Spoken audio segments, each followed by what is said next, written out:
2011an Iberiar penintsulan zehar bizikletaz ibiltzea pentsatu genuen. 12 familia elkartu ginen Donostiatik Valladolidera. Esperientzia divertigarria izan zen, baina ez zuen jarraipenik izan. Europako beste helmuga batzuk gure arreta bereganatu zuten eta hasierako ideia alboratu genuen.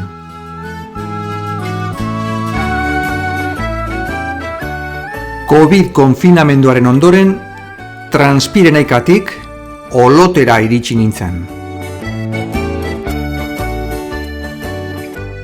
Handik, karrileten bera, Mediterraneoraino joan nintzen, eta haren argiaren magia egiaztatu nuen. Bartzelonan amaitu nuen ibilbidea.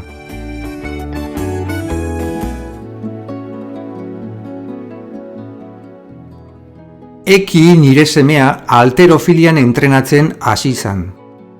Espainiako txapelketa Kadizen egingo zela jakin nuenean, biziberik amaitzeko aukera ona zela pentsatu nun.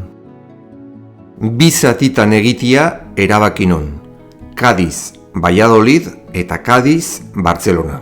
Lehenbizikoan mendebalderantz jo nuen. Doñana gurutzatu nuen, Sanlúcar de Barramedatik Matalaskainaseraino 28 kilometroko hondartzaren erronka barne.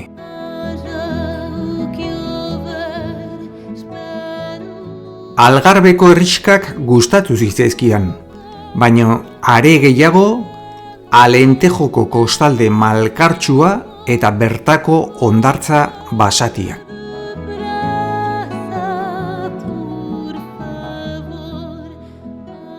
Privilegiatua izan nintzen, Lisboa bisitatzeko ia turistarik gabe.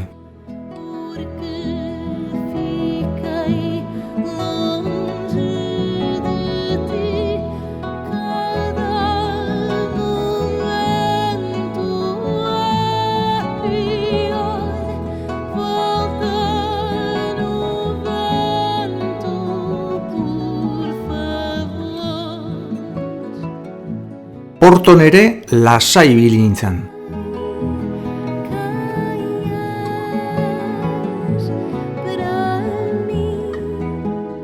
Hiritik irten eta Duero ondoan, mahastien artean aurrera egin nuen Espainiako mugaraino.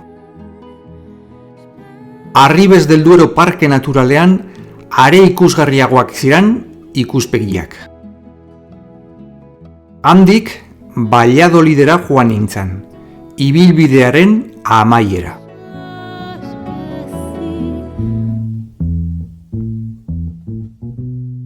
Kadiz-Bartzelona zatia bakarrik falta zitzaidan eta Ekiren txapelketa aprobetxatu nuen egiteko. Txapelketa ondoren, ibilbideari ekin nion. Tarifara joan nintzen. Mediterraneo eta Atlantikoaren arteko elkargune horretan, haizeak etengabe daude, eta hoien aurka burrukatu behar izan nun. Rondako mendilerroan aldapen gogortasuna herrien edertasunarekin orekatzen da. Olibondoen paisaia bidelagun izan nuen ibilbide osoan, baino bereziki zati honetan.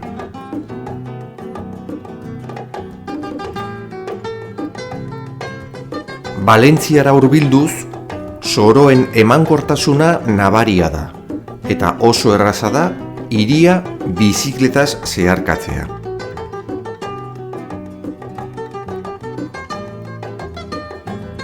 Olibondoa nire ibilbidearen protagonista izan zen, bidean aurkitu nuen Manuel Kukalak lan egin zuen pelikulan bezala. Egun senti ederra gozatu nun Ebroko deltan, arroz soroetan islatuta.